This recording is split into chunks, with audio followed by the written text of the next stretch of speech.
Video like जरूर कर लीजिए और ऐसे वीडियो लगातार फ्री में पाने के लिए चैनल को तुरंत सब्सक्राइब कर लीजिए और बेल आइकन को जरूर टैप कर लीजिए ताकि आगे भी सारे वीडियो आपको मिलते रहे। यूट्यूब में फॉलो करते हैं तो प्लीज ये वाला फ्री टेलीग्राम चैनल जरूर ज्वाइन कर लीजिएगा। सारे नोटिफिकेशन सारे अपडेट यहीं पे आते हैं, ध्यान रखिए। नमस्कार दोस्तों, मैं Kirti Goyal study for civil service में आप सभी का स्वागत करती हूँ। जो भी बच्चे यूपी पीसीएस एग्जाम की प्रिपरेशन कर रहे हैं वो स्टडी फॉर सिविल सर्विस का पेड कोर्स ज्वाइन करके कंप्लीट प्री प्लस मेंस तक की आप तैयारी कर सकते हैं। ज़्यादा जानकारी के लिए डिस्क्रिप्शन बॉक्स में जो नंबर दिए गए हैं उन पर मैसेज करके आप जानकारी ले सकते हैं, या स्टडी फॉर सिविल सर्विस इनके ऐप पर जाकर आप कोई भी कोर्स परचेज कर सकते हैं। आज हम इस लेक्चर में हिस्ट्री के पीवाईक्यू करने वाले हैं और डेली आपको एक क्लास प्रोवाइड होती है। चलिए बिना देरी किए करते हैं हम आज का लेक्चर स्टार्ट। सबसे पहले हम देखते हैं नादिर शाह के आक्रमण के समय मुगल शासक था। Option A Ahmad Shah, option B Alamgir द्वितीय, ऑप्शन सी मोहम्मद शाह या ऑप्शन डी रफ़ी उद दर्जात। तो यहाँ पे ऑप्शन कौन सा सही हो जाएगा? ऑप्शन सी मोहम्मद शाह आपका बिल्कुल सही हो जाएगा, क्योंकि नादिर शाह के आक्रमण के समय जो मुगल शासक था वो था मोहम्मद शाह। बात करते हैं हम नेक्स्ट क्वेश्चन की। नेक्स्ट क्वेश्चन है, किसके शासन में हिजड़ों तथा महिलाओं के एक वर्ग का प्रभुत्व था? ऑप्शन ए मोहम्मद शाह का, option B Ahmad Shah, option C Alamgir, option D Shah Alam द्वितीय। तो यहाँ पे अगर हम बात करते हैं तो ऑप्शन ए सही हो जाएगा, क्योंकि मोहम्मद शाह के शासन में क्या था? हिजड़ों और महिलाओं के एक वर्ग का प्रभुत्व था। आ जाते हैं अब हम नेक्स्ट क्वेश्चन पे। नेक्स्ट क्वेश्चन क्या कहता है? अंतिम सम्राट मुगल बहादुर अंतिम जो मुगल सम्राट था वो बहादुर शाह था। तो पूछा है कि उसके पिता का नाम क्या था? उसके जो पिता थे उनका नाम पूछा गया आपसे। अकबर शाह प्रथम था, अकबर शाह द्वितीय था, औरंगजेब या फिर शाहजहां। तो यहाँ पे सही आंसर हो जाएगा आपका ऑप्शन बी अकबर शाह द्वितीय। अंतिम मुगल सम्राट बहादुर शाह था, उनके पिता का नाम क्या था? अकबर शाह द्वितीय। चलिए बात करते हैं हम अगले क्वेश्चन की। निम्नलिखित कथनों में से कौन बहादुर शाह जफर के बारे में सही नहीं है? आपको क्वेश्चन ढंग से पढ़ना है। यहाँ पे क्या पूछा है? कौन सा सही नहीं है? ऑप्शन ए में कहा गया है वह बिना साम्राज्य का सम्राट था, या फिर इब्राहिम जोक और असद उल्ला खान गालिब उसकी कविता के शिक्षक थे, हसन अस्कारी उसके आध्यात्मिक निदेशक थे, वह जो है 1 लाख से कम प्रतिमाह ईस्ट इंडिया कंपनी से पेंशन के रूप में प्राप्त करता था।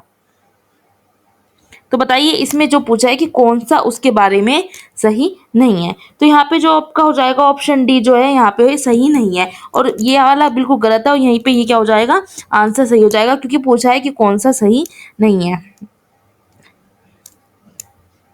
अगले क्वेश्चन पे हम आ जाते हैं। निम्नलिखित में से कौन अवध का प्रथम नवाब था? आसफ उद्दौला, स्वादत खान, शुजा उद्दौला या फिर सफदरजंग। ठीक है, तो यहाँ पे ऑप्शन कौन सा सही हो जाएगा? यहाँ पे हो जाएगा ऑप्शन बी सही हो जाएगा आपका बिल्कुल। जो सादत खान था वो अवध का प्रथम नवाब था।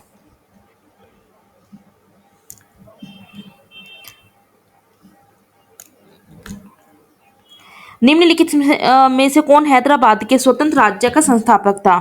कमरुद्दीन खान, मोहम्मद अमीन खान, असद खान या फिर चिनकिलिच खान। यहाँ पे आपका कौन सा सही आंसर हो जाएगा? ऑप्शन डी हो जाएगा यहाँ पे बिल्कुल सही आंसर। ठीक है, चलिए बात करते हैं हम अगले प्रश्न की। अगला प्रश्न क्या कहता है? निम्नलिखित में से किसने दिल्ली में खगोलीय वेधशाला, जिसे जंतर मंतर भी कहते हैं, दिल्ली में जंतर मंतर है, तो पूछा है कि किसने बनवाई थी? अकबर ने, शाहजहां ने, सूरजमल ने या फिर जयसिंह द्वितीय ने। तो यहाँ पे सही आंसर हो जाएगा ऑप्शन डी जयसिंह द्वितीय ने ही दिल्ली में जो खगोलीय वेधशाला जिसे जंतर मंतर कहते हैं वो बनवाई थी। अगले क्वेश्चन पर जाते हैं हम। महाराजा जयसिंह द्वितीय ने वेधशालाएं कहाँ बनवाई थी? जैसे कि बिल्कुल अभी हमने क्वेश्चन देखा है, ठीक है ना। दिल्ली में बनवाई थी, जयपुर में, उज्जैन में या फिर वाराणसी में। और पूछा है नीचे के कोट से सही उत्तर का चयन कीजिए। तो जाहिर सी बात है एक से ज्यादा इसमें जो है आंसर होगा। ठीक है, तो यहाँ पे सही आंसर आपके क्या हो जाएगा? यहाँ पे सही आंसर आपका क्या हो जाएगा? उसने दिल्ली में भी बनवाई थी, जयपुर में भी, उज्जैन में भी और वाराणसी में भी। मतलब ऑप्शन डी यहाँ पे बिल्कुल सही हो जाएगा। तो महाराज जय सिंह द्वितीय ने वेधशालाएं दिल्ली, जयपुर, उज्जैन और वाराणसी में बनाई थी। चलिए बात करते हैं हम अगले प्रश्न की। जयपुर के राजा सवाई जयसिंह ने वेधशाला नहीं बनवाई। अब पूछा है कि नहीं बनवाई, ठीक है। उज्जैन में, वाराणसी में, मथुरा में या फिर इलाहाबाद में। तो यहाँ पे सही आंसर हो जाएगा आपका इलाहाबाद। उन्होंने जो है इलाहाबाद में वेधशाला नहीं बनाई थी, बाकी उन्होंने उज्जैन, वाराणसी और मथुरा में जो है वेधशाला बनाई थी। बात करते हैं अगले क्वेश्चन की, वास्को डी गामा भारत कब आया था? 1496 में या फिर 1497, 1498 या फिर यहाँ पे 1600 में। ठीक है, कब ये जो वास्को डी गामा जो है भारत आया था? तो यहाँ पे सही आंसर आपको क्या हो जाएगा? ऑप्शन सी 1498 में जो है वास्को डी गामा भारत आया था। निम्नलिखित में से किसने वास्को डी गामा का कालीकट में स्वागत किया था? गैस्पर कोरिया, अल्बुकर्क, जमोरिन या फिर डॉन अल्मेदा। ये क्वेश्चन आपने पढ़ा भी होगा। तो यहाँ पे जमोरिन ने क्या किया था? वास्को डी गामा का स्वागत किया था। दोस्तों आप देख सकते हो यहाँ से आपके मॉडर्न हिस्ट्री के जो है क्वेश्चन शुरू हो गए हैं। बात करते हैं अगले क्वेश्चन की, निम्नलिखित में से जो पुर्तगाली शक्ति था उसका वास्तविक संस्थापक पूछा है, कौन था? Vasco D gamma, Albuquerque, Bartholomew dyes या फिर जॉर्ज अस्कडन। तो यहाँ पे सही आंसर हो जाएगा ऑप्शन बी। भारत में जो पुर्तगाली शक्ति का वास्तविक संस्थापक माना जाता है वो अल्बुकर्क को माना जाता है। चलिए बात करते हैं हम अगले प्रश्न की, पुर्तगालियों ने भारत में निम्नलिखित में से किस स्थान पर प्रथम दुर्ग का निर्माण किया था? ऑप्शन ए अंजीर द्वीप में, ऑप्शन बी कन्नौर में, ऑप्शन सी कोचीन में, ऑप्शन डी गोवा में। तो यहाँ पे सही आंसर हो जाएगा ऑप्शन सी। पुर्तगालियों ने जो है भारत में कोचीन में सबसे पहले दुर्ग का निर्माण किया था। बात करते हैं हम अगले प्रश्न की, बंगाल के निम्नलिखित फैक्ट्रियों में से एक जो पुर्तगालियों के द्वारा स्थापित की गई थी वो कौन सी थी? बांदेल, चिंसुरा, हुगली या फिर श्रीरामपुर। तो यहाँ पे सही आंसर हो जाएगा ऑप्शन सी। हुगली जो एक फैक्ट्री थी जो पुर्तगालियों के द्वारा स्थापित की गई थी। आ जाते हैं हम अगले प्रश्न पर, पांडिचेरी के संदर्भ में निम्नलिखित कथनों पर विचार करना और आपको बताना है कि कौन सा कथन सही है। सबसे पहले हम ऑप्शन ए की बात करते हैं कि पांडिचेरी पर कब्जा करने वाली पहली यूरोपीय शक्ति पुर्तगाली थी। ऑप्शन बी, पांडिचेरी पर कब्जा करने वाली दूसरी यूरोपीय शक्ति फ्रांसीसी थी। इसमें कहा गया है पहली यूरोपीय और दूसरी फ्रांसीसी। तीसरी की बात करते हैं तो अंग्रेज जो थे, अंग्रेज ने कभी पांडिचेरी पर कब्जा नहीं किया गया था, ये कहा है। ठीक है, इसमें पूछा है उपयुक्त में से कौन सा कथन सही है, तो आपको बताना है। तो यहाँ पे हो जाएगा, यहाँ पे केवल ऑप्शन ए बिल्कुल सही है कि पांडिचेरी पर कब्जा करने वाली पहली यूरोपीय शक्ति जो थी पुर्तगाली थे। बात करते हो तो यहाँ पे ऑप्शन ए बिल्कुल सही हो जाता है, केवल एक। आ जाते हैं हम अगले प्रश्न पर, निम्नलिखित में से कौन कोलकाता का संस्थापक था? चार्ल्स आयर, जॉब चार्नक, गैलोर्ड अंगियार या फिर विलियम नॉरिस। यहाँ बात करते हैं ऑप्शन बी बिल्कुल सही हो जाएगा, जॉब चार्नक कोलकाता का क्या था? संस्थापक था। आ जाते हैं हम अगले प्रश्न पर, भारत में ईस्ट इंडिया कंपनी की सफलता का राज था, तो वो क्या राज था? ऑप्शन ए में कहा गया कि भारत में राष्ट्र भावना की कमी थी। ऑप्शन बी, कंपनी की सेना को पश्चिमी प्रशिक्षण मिला था और उनके पास आधुनिक हथियार थे। ऑप्शन सी, भारतीय सैनिकों में राष्ट्रीय भावना का भाव था जिसके फलस्वरूप कोई उन्हें अच्छा वेतन देकर अपनी सेवा में लगा सकता था। ऑप्शन डी, उपयुक्त तीनों। तो पूछा है इनकी सफलता का राज, तो इसमें बताना है आपको कौन सा ऑप्शन यहाँ पर सही होगा। तो यहाँ पे अगर हम बात करें तो ऑप्शन डी बिल्कुल सही हो जाएगा, क्योंकि ईस्ट इंडिया कंपनी की सफलता का राज क्या था कि भारत में राष्ट्रीय भावना की कमी भी थी और कंपनी की सेना को जो अच्छा प्रशिक्षण मिला था, उनके पास आधुनिक हथियार भी थे। ऑप्शन सी की बात करें तो भारतीय सैनिक में राष्ट्रीय भावना का अभाव था। ठीक है, तो वहां पे क्या होता है, जो भारतीयों के होते थे ना कोई उन जाके अंग्रेजों के साथ मिल जाता था। तो उपयुक्त तीनों यहाँ पर बिल्कुल सही आंसर हो जाएगा। बात करते हैं हम अगले प्रश्न की, निम्नलिखित ब्रिटिश कंपनियों में से किसे भारत में व्यापार करने का पहला अधिकार प्राप्त हुआ? Option A, levant company, option B, East India company, option C, the English company trading to East Indies या ऑप्शन डी, ऑस्टेंड कंपनी। तो यहाँ पे सही आंसर आपका क्या हो जाएगा कि भारत में व्यापार करने का जो पहला अधिकार प्राप्त हुआ था वो हुआ था लिवेंट कंपनी को। ऑप्शन ए बिल्कुल यहाँ पे सही हो जाएगा। आ जाते हैं हम अगले प्रश्न पर, लंदन में ब्रिटिश ईस्ट इंडिया कंपनी के गठन के समय भारत का निम्नलिखित में से कौन बादशाह था? अकबर, जहांगीर, शाहजहां या फिर औरंगजेब। तो यहाँ पे सही आंसर हो जाएगा अकबर। ठीक है, लंदन में जब ब्रिटिश ईस्ट इंडिया कंपनी का गठन हुआ था उस समय भारत का बादशाह कौन था? भारत का बादशाह अकबर था। चलिए बात करते हैं हम अगले प्रश्न की, ईस्ट इंडिया कंपनी की प्रथम फैक्ट्री कहाँ स्थापित की गई थी? पुणे में, गोवा में, पांडिचेरी में या फिर सूरत में। तो यहाँ पे सही आंसर हो जाएगा सूरत में जो है प्रथम फैक्ट्री स्थापित की गई थी ईस्ट इंडिया कंपनी की। बात करते हैं हम अगले प्रश्न की। निम्नलिखित यूरोपीय व्यापारिक कंपनियों में से किसने सूरत में सबसे पहले अपना कारखाना स्थापित किया। पूछा है कि यूरोपीय जो व्यापारिक कंपनी थी उनमें से किसने सूरत में सबसे पहले अपना कारखाना स्थापित किया। डचों ने, अंग्रेजों ने, फ्रांसीसियों ने या फिर पुर्तगालियों ने। तो यहाँ पे सही आंसर हो जाएगा अंग्रेजों ने। सबसे पहले बात करते हैं तो अंग्रेजों ने क्या किया था, सूरत में अपना कारखाना स्थापित किया था। आ जाते हैं हम अगले प्रश्न पर। कर्नाटक युद्ध किन किन के बीच जो है लड़ा गया था, ये पूछा गया है। तो अंग्रेज और फ्रांसीसी के बीच, अंग्रेज और डचों के बीच, अंग्रेज और मराठों के बीच या फिर हैदर अली और मराठों के बीच। बहुत ही ज्यादा अच्छा क्वेश्चन है, आपको पता भी होना चाहिए। तो यहाँ पे सही आंसर क्या हो जाएगा, अंग्रेज और फ्रांसीसियों के बीच कर्नाटक का जो है युद्ध लड़े गए थे। तो ऑप्शन ए बिल्कुल सही हो जाएगा यहाँ पे। बात करते हैं हम अगले प्रश्न की। सूची 1 को सूची 2 से सम्मिलित करना है। ठीक है, यहाँ पे सूची फर्स्ट दे रखी है और यहाँ पे दे रखा है सूची सेकंड। अब देखिए सूची फर्स्ट में क्या है, यहाँ पे युद्ध दे रखे हैं। कौन से युद्ध है, कर्नाटक के युद्ध है। प्रथम कर्नाटक युद्ध हो गया, तृतीय कर्नाटक युद्ध, द्वितीय कर्नाटक युद्ध और प्रथम मैसूर युद्ध। और यहाँ पे सूची सेकंड में क्या दे रखा है कि इनमें कौन सी संधि होती है या फिर इन युद्ध का जो प्रथम या द्वितीय कर्नाटक युद्ध है इनका परिणाम क्या होता है, ये आपसे पूछा गया है। ठीक है, तो आपको सूची फर्स्ट को सूची सेकंड से मिलाना है। तो चलिए हम देख लेते हैं यहाँ पे सही आंसर क्या हो जाएगा।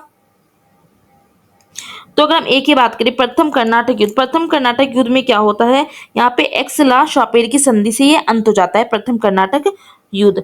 ठीक, अब हम बात करते हैं यहाँ पे ऑप्शन बी की। तो ऑप्शन बी की बात करते हैं, तृतीय कर्नाटक युद्ध में क्या होता है, पेरिस की संधि से अंत होती है। द्वितीय कर्नाटक युद्ध में क्या होता है, द्वितीय कर्नाटक युद्ध में जो निर्णायक युद्ध होता है और प्रथम मैसूर युद्ध में देखें तो यहाँ पे ब्रिटिश की हार हो जाती है।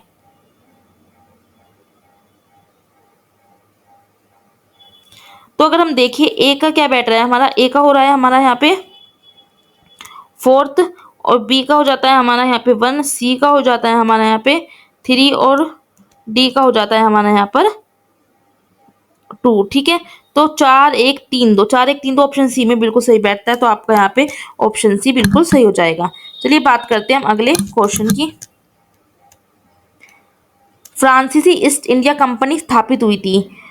यहाँ पे ऑप्शन ए क्या है आपका, लुई जो 14वें था उसके शासनकाल में, या लुई 13वें के शासनकाल में, लुई 15वें के शासनकाल में, या फिर लुई 16वें के शासनकाल में। ठीक है, तो यहाँ पे आपका ऑप्शन कौन सा सही हो जाएगा, ऑप्शन ए बिल्कुल सही हो जाएगा। लुई 14वें के शासनकाल में फ्रांसीसी ईस्ट इंडिया कंपनी की जो है स्थापना हुई थी। बात करते हैं हम अगले प्रश्न की। निम्नलिखित में से किसे भारत में फ्रांसीसी कंपनी का संस्थापक माना जाता है, रिशेलू को, मजारे, कॉलब्रेट या फिर फ्रैंको मार्टिन। तो यहाँ पे जो आपका सही आंसर है वो ऑप्शन सी हो जाएगा, कॉलब्रेट। कॉलब्रेट को जो है भारत में फ्रांसीसी कंपनी का संस्थापक माना जाता है। बात करते हैं हम अगले प्रश्न की। बंगाल में निम्न में से कौन सा कारखाना है जो डचों ने स्थापित किया, बंदेल, चिंसुरा, हुगली या फिर श्रीरामपुर। तो यहाँ पे सही आंसर हो जाएगा ऑप्शन बी, चिंसुरा। बंगाल में चिंसुरा जो है कारखाना है जो किसने स्थापित किया था, डचों ने। आ जाते हैं हम अगले प्रश्न पर। फ्रांसीसी जो है दक्कन में शक्ति आंदोलन स्थापित करने में असफल रहे थे। क्यों असफल रहे थे, क्योंकि डुप्ले सक्षम सेनापति नहीं था, या फिर अंग्रेजों की फौज शक्तिशाली थी, या भारतीय लोग फ्रांसीसी को पसंद नहीं करते थे। ऑप्शन डी में क्या जाएगा, पांडिचेरी जो थे सामरिक केंद्र था। क्या, तो इसमें क्या कारण रहा है, तो यहाँ पे ऑप्शन कौन सा सही हो जाएगा आपका, यहाँ पे हो जाएगा ऑप्शन बी आपका बिल्कुल सही हो जाएगा। अंग्रेजों की फौज क्या थी, बहुत ज्यादा शक्तिशाली थी, इस वजह से फ्रांसीसी दक्कन में शक्ति आंदोलन स्थापित करने में असफल रहे थे। अगले प्रश्न पे आ जाते हैं। निम्न यूरोपीय शक्तियों ने भारतीय व्यापार में समय समय पर प्रवेश किया, किस किस ने किया, अंग्रेज, डच, फ्रांसीसी, पुर्तगाली। तो बताना है कि सबसे पहले व्यापार करने कौन आए, तो उसके बाद कौन आया, तो आपको उनको क्रम से लगाना है। चलिए देखते हैं हम यहाँ पे। सबसे पहले आपको पता है पुर्तगाली आए थे, उसके बाद कौन आते हैं, उसके बाद डच आते हैं, डच के बाद आते हैं फिर अंग्रेज और लास्ट में फ्रांसीसी हो जाएगा आपका। ठीक है, तो यहाँ पे ऑप्शन बिल्कुल सही हो जाता है। बात करते हैं हम अगले प्रश्न की। सूची 1 को सूची 2 से मिलाना है। ठीक है, यहाँ पे सूची फर्स्ट दे रखी है और यहाँ पे आपको सूची सेकंड दे रखी है, तो इसको मिलाना है। पांडिचेरी, गोवा, ट्रांकेबार, मद्रास, ये सद्रास नहीं है, मद्रास है। ठीक है, डच, फ्रेंच, पुर्तगाली और ये डेनिश।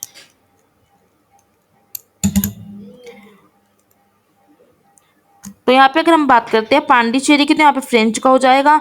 और गोवा की अगर हम बात करते हैं तो यहाँ पे पुर्तगीज जो थे उनकी हो जाएगी। ऑप्शन सी जो ट्रांग के बारे है, ठीक है, इसका क्या हो जाएगा, इसको हो जाएगा आपका डेनिश। और मद्रास की हो जाएगी यहाँ पे डच। तो ऑप्शन ए यहाँ पे बिल्कुल आपका सही हो जाता है। बात करते हैं हम इस लेक्चर के लास्ट क्वेश्चन की, इसके बाद हम लेक्चर समाप्त करेंगे। निम्नलिखित में से कौन एक मुगल सम्राट द्वारा नियुक्त बंगाल का अंतिम गवर्नर था? सरफराज खान, मुर्शिद कुली खान, अलीवर्दी खान या फिर शुजाउद्दीन मोहम्मद खान? तो यहाँ पे सही आंसर आपका क्या हो जाएगा? ऑप्शन बी मुर्शिद कुली खान। एक मुगल सम्राट के द्वारा नियुक्त बंगाल का अंतिम गवर्नर कौन था? मुर्शिद कुली खान। तो यहीं पे क्या हो जाता है, आज का लेक्चर आपका समाप्त हो जाता है। अगले लेक्चर में हम क्वेश्चन देखेंगे आगे के। अगर आपको पीसीएस, आरओ, आरओ, बीईओ या फिर आपको एलटी ग्रेड के कंप्लीट सिलेक्शन तक की तैयारी करनी है, ठीक, तो आपको क्या करना है, आपको स्टडी फॉर सिविल सर्विस का पेड कोर्स ज्वाइन करके अगर आपने एग्जाम तक स्ट्रिक्टली इसको फॉलो कर लिया ना, तो आपका सिलेक्शन आराम से हो सकता है। तो ज्वाइन करिए सिर्फ और सिर्फ स्टडी फॉर सिविल सर्विस को। ज़्यादा जानकारी के लिए आप क्या कर सकते हैं, डिस्क्रिप्शन बॉक्स में जो नंबर दिए गए हैं उन पर मैसेज करके आप जानकारी ले सकते हैं। तो मिलते हैं हम नेक्स्ट लेक्चर।